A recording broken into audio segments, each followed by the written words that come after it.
Imagine dropping well over $100,000 on your dream used Airstream, only to find out later that the entire front end was smashed in a head-on collision. And the seller? They had a clean title the whole time. Quote, clean. I have a very good friend who lived this nightmare, and today on this episode, I'm calling Buyer Be Ware. I'm going to show you exactly how it happened and the simple steps that could have saved him over $100,000 and kept them safe on the road. Hey everybody, I'm Brad from 13 Adventures and welcome to my episode of Buyer Be Ware. This is a show where I am trying to help fellow RVers, especially Airstreamers, avoid getting burned on used rigs. If you're shopping for a travel trailer, a fifth wheel, especially one of these iconic shiny trailers behind me, these things easily go for well over $100,000, up to $200,000 sometimes. But if you're interested in that and you're doing one of those things, this episode's for you. Okay, last fall, a friend of mine invited me to Moot's Dock in their driveway with my trailer. So I backed in there, and while I was there, we were looking at a number of things on his trailer, and I noticed some weird stuff on his brand new to him Airstream. Some of the rivets look brand new, others look weird, stretched and popped. The door handle was off, just things didn't line up right. And as I got to look around the front end, I started poking around, and it was obvious that the entire front skin, panels, windows, rock guards, propane tanks, everything up there, to include a newly welded on A-frame, had all been replaced, and that this thing had been in a serious accident. In the subsequent weeks, my friend was able to track down the very first owners of that Airstream, and they told him a full story, and that it was involved in a head-on collision. It was not their fault, and thankfully they're okay. That's super important here too. The vehicle basically came detached and smashed into the back of their car. I mean, just a whole big deal here. And these original owners were super shocked to learn that their trailer was even on the road again. They had no idea that it had been rebuilt and resold with a clean title. After I pointed out the front end work, he went into full internet detective mode, and here's exactly what he learned. Here I'm going to list, according to him, his key takeaways, and you can take those with you wherever you go if you are looking for a new to you Airstream or new to you trailer. 1, never buy a used Airstream or used trailer without a professional inspection. You must inform yourself first. Rivets on the body, signs of front end separation, uneven tire wear, etc. Number 2, do not rely on Carfax alone. His Carfax showed nothing. There's another service out there called VIN Data, which pulls from a national NMVTIS database. And in that is where it revealed that it had a previous salvage title, the dates of the sale, and the title status in every state that it had been registered in. Number 3, check the salvage auction houses, especially Copart, C-O-P-A-R-T. Put in the VIN and see if it hits on anything. It takes 10 seconds to do that. Very easy thing you can check. Number 4, use Bid.cars.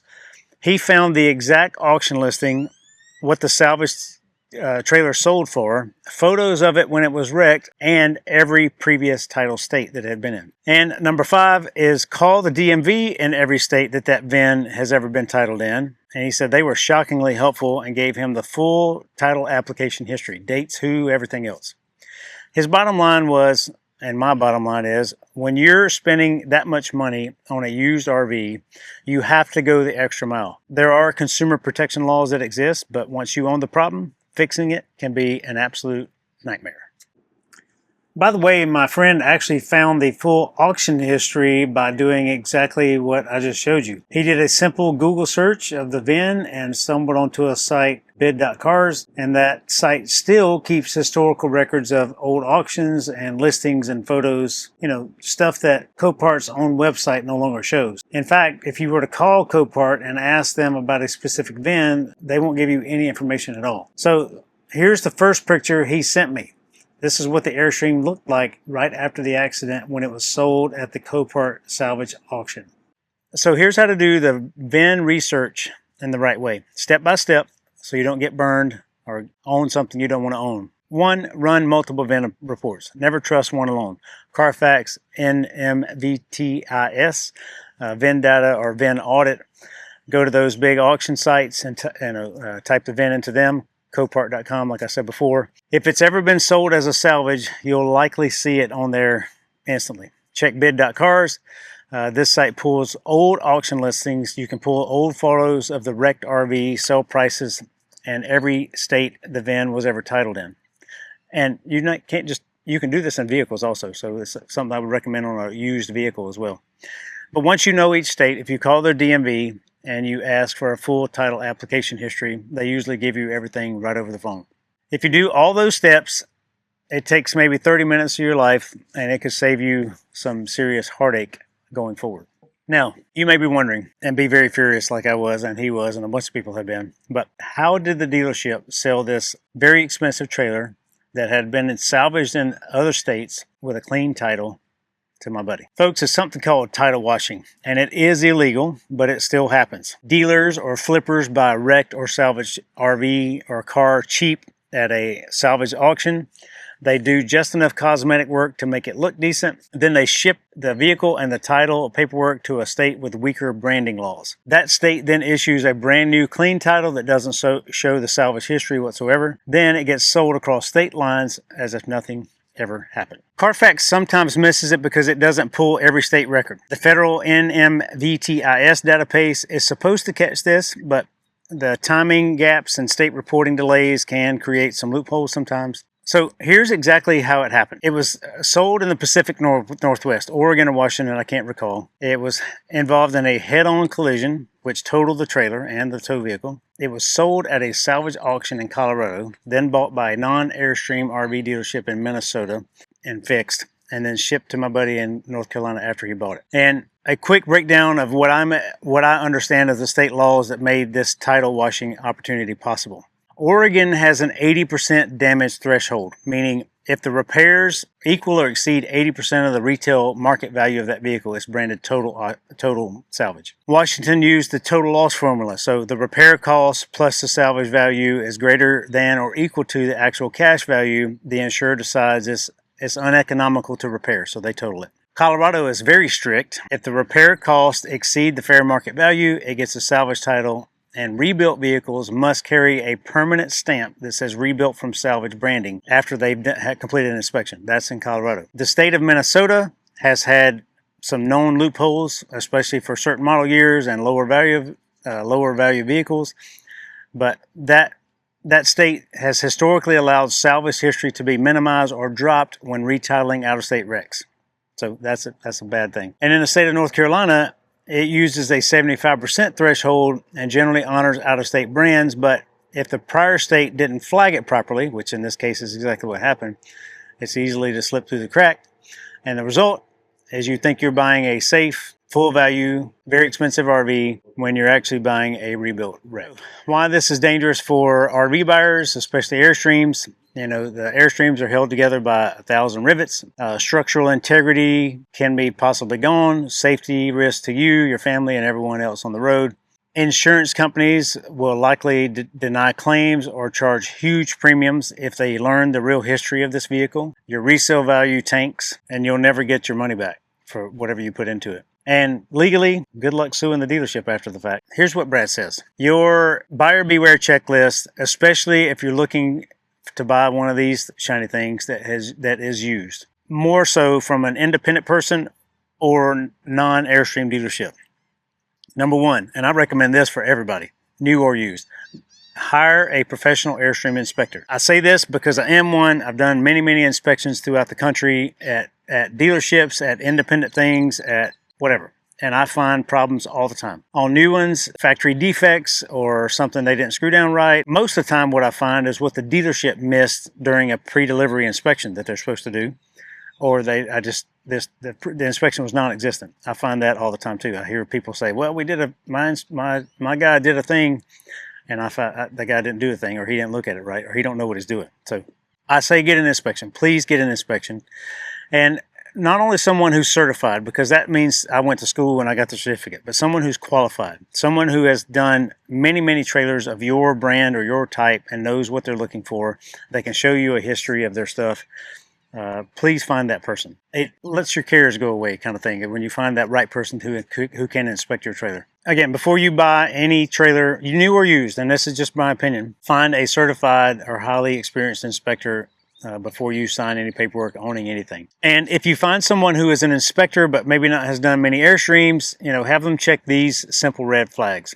Rivets. Rivets are a big thing. You can plainly see a bucked rivet from the factory, and you can see a aftermarket Olympic rivet. If it's one or two around the trailer, not a big deal.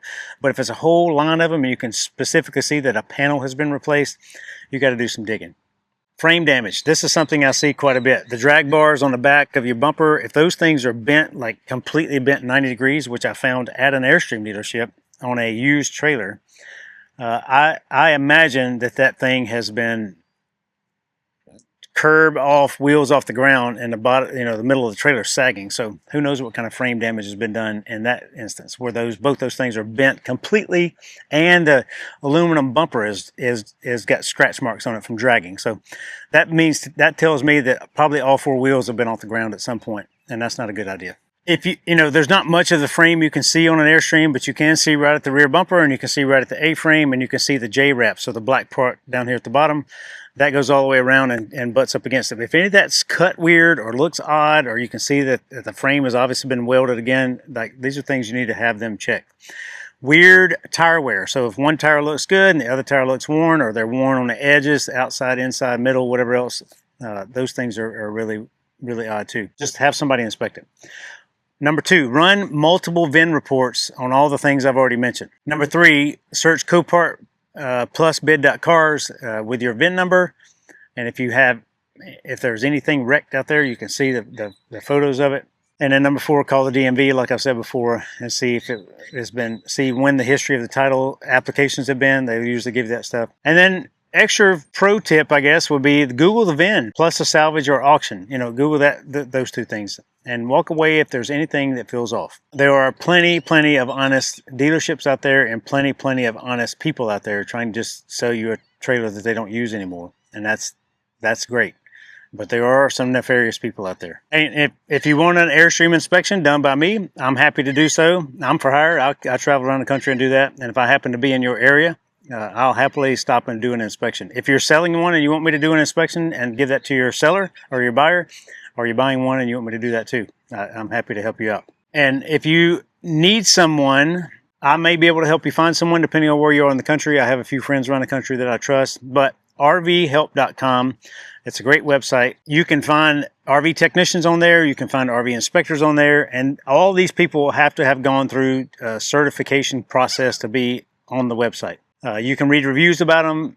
You can find them via your zip code. So if you're traveling somewhere and you need a person to do a thing, or inspector, or work on your trailer, rvhelp.com is an answer for you. If you're still within your warranty period and you have CoachNet, like I got a phone call here at this campground yesterday from CoachNet. A couple had a leaking water heater.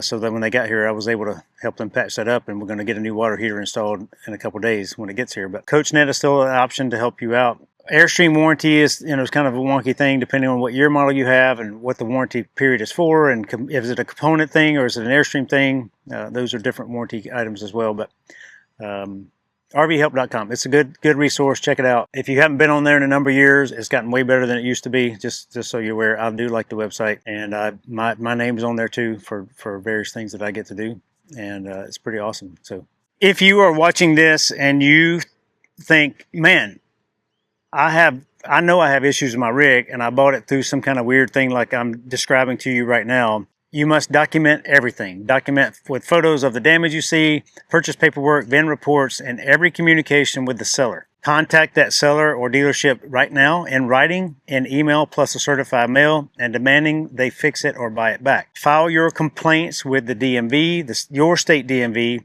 your Attorney General's Consumer Protection Office, and the FTC, Federal Trade Commission. You need to notify your insurance company, because they need to know the real history for their coverage process, and you need to get a lawyer who handles auto fraud.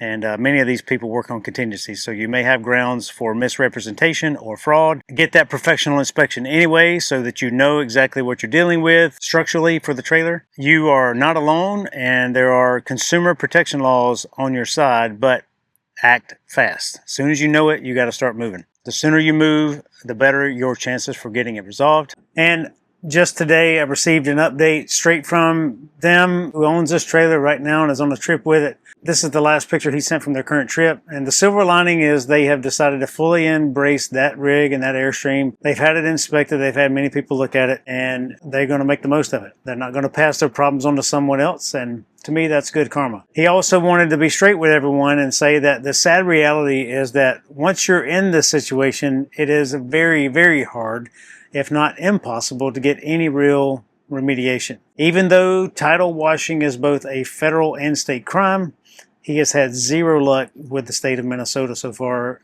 trying to sort that out. His final takeaway is exactly what we've been saying. Do your diligence up front and hire a qualified inspector. And before I wrap up here, I'm going to try to answer some questions I think is going to be coming. Is my trailer safe to tow? Well, maybe, but I would have a qualified inspector clear the frame and clear all the structural pieces before you get going. And I say structurally because the monocoque structure of an Airstream, if you're not aware, the shell of the Airstream plus the frame, all that stuff works together for the structural integrity of the trailer. So when a panel is not working right or not connected right or something's off, then the whole structure of the whole trailer is in jeopardy. So that's why I'm such a big thing on these panel repairs, because it all works together. Next is, will my insurance cover my trailer should I find it in this kind of situation? Most companies will still insure it, but you got to expect higher premiums and possible denial of claims once they learn that it's had a salvage history. Shop around, just be upfront, as my thoughts to you. And I say that because there would be nothing worse than you are cruising along, think everything is great. Somebody runs into you in a parking lot or a campground, or you actually turn too sharp and drag a pole coming out of your storage facility, or, the myriad of things I've ever seen. And you go to file an insurance claim, and a good adjuster comes out and they see your current damage, but they say, "Hey, what happened to that panel?" You said, "I don't know." "Hey, what happened to that window?" "I don't know." "What happened to the safe frame?" "I really don't know." "Hey man, this thing's been repaired before and it shows you have a clean title here. What's going on?" And they find that out. Now you're at jeopardy of them dropping you and you having no cause for recourse. And that would be a bad day. Can you get your money back? Possibly. If you go through the dealership, the lemon laws, if they apply, or the small claims court, document fraud can help a lot. How common is it? It's probably way more common than it should be, especially in the high-end RV world. And when you're talking about moving across state lines, that's really scary. Does this only happen to Airstreams? Absolutely not. Any used RV trailer can be title washed. The lesson is crystal clear. Buyer Be Ware. So if you're shopping for any used RV, especially one of these expensive shiny heinies behind me, I would ask that you do your own homework. Your wallet and your safety depend on it. If you have any stories of this nature, or you have solved any of these type issues yourself, I would ask that you please leave a comment down below. I'd love to hear all about it and love to teach anybody who might be out there trying to go through this process now. Please be specific in your state and how you resolve something. If this video helped you out, great. I'd love to hear from you, and thank you all for making me a part of your adventure. Thanks for allowing us into your home and on your tablets and your smart devices and things like that. We very much appreciate it. Hope to see you all on the road. I love you all. Have a wonderful day.